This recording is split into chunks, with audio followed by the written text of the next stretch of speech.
Saudara seorang ayah di Kota Batam hampir 1 tahun mencari keadilan untuk anaknya yang diduga menjadi korban pencabulan.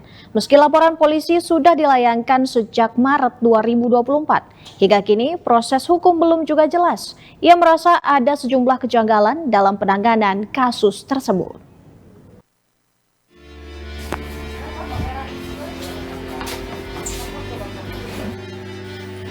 DF, seorang ayah di Kota Batam, tak henti-hentinya berjuang untuk mendapatkan keadilan bagi anaknya yang berusia 6 tahun. Hampir setahun ia telah melaporkan kasus dugaan pencabulan yang menimpa putrinya yang diduga dilakukan oleh tetangganya berinisial M. Sebelum membuat laporan ke Polsek Batam Kota pada 13 Maret 2024, ia telah melakukan visum di Rumah Sakit Bayangkara. Hasil visum menunjukkan adanya luka pada selaput darah anaknya. Namun, meski bukti medis sudah ada, penyidikan kasus ini terkesan berlarut-larut. Pada Mei 2024, polisi sudah melakukan gelar perkara kasus ini di Polresta Barelang dan seharusnya dinaikkan ke penyidikan. Namun penyidik Polsek Batam Kota tidak melakukannya. Kejanggalan lainnya pada Agustus 2024, penyidik kembali meminta anaknya melakukan visum. Hasilnya ditemukan luka pada alat vital. Tak hanya itu, DF dan istrinya juga diminta untuk menjalani psikotes, namun terlapor tidak mengalami hal yang sama. Penyidikan baru benar-benar dimulai pada Desember 2024, setelah adanya mutasi personel penyidik Polsek Batam Kota. Polisi kemudian menerbitkan surat tanda dimulai penyidikan SPDP. Merasa penanganan kasus ini penuh kejanggalan, DF melaporkan penyidik yang menangani perkara ini ke Propam Polda Kepri. Kejanggalan lain terjadi saat anak DF diperiksa di Mapolsek Batam Kota tanpa pendampingan. DF mengaku melihat anaknya digendong dan dibawa ke ruang lain. Namun saat dipertanyakan, penyidik tidak memberikan penjelasan yang jelas.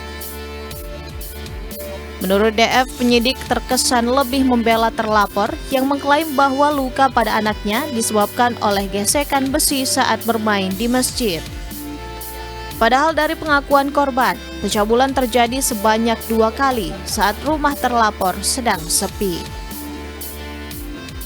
DF menegaskan bahwa bukti-bukti yang dimiliki sudah kuat, seperti hasil visum dan keterangan anaknya.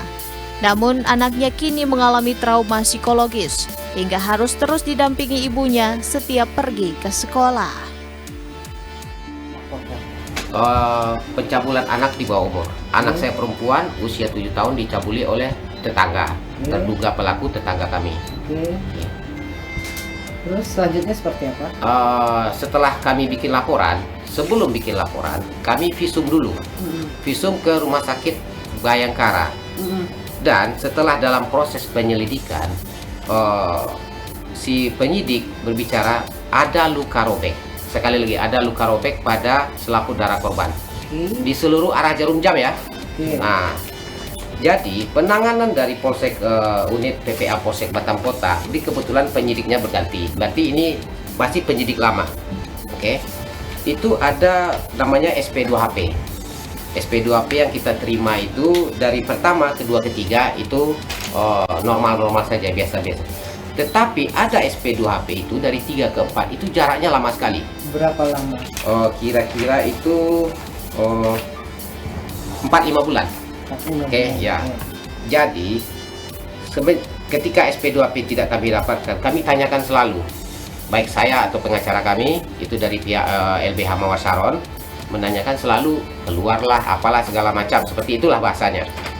Jadi tiba-tiba kami mendapatkan informasi di bulan Mei itu sudah dilakukan gelar perkara di Polresta, dan hasil gelar perkara itu menyatakan kasus ini naik ke tahap penyidikan. Tapi tiba-tiba di bulan Agustus, kenapa anak kami atau si korban harus menjalani visum yang kedua di Rumah Sakit Otorita Batam dengan Dr. Leo, dan hasil visum menyatakan tetap ada bekas luka. Penegasan dari visum yang pertama, oke? Dan menjalani juga namanya siatrikum dengan Dr. Ratna. Dan kami juga selaku orang tua korban diperintahkan juga untuk menjalani tes MMPI atau tes psikotes lah namanya. Kenapa di pihak terlapor tidak dijalankan juga? Apakah itu berkeadilan? Hingga kini DF masih berharap ada keadilan bagi anaknya agar terduga pelaku dapat segera diproses sesuai hukum yang berlaku. Nda Kurnia melaporkan dari Batam.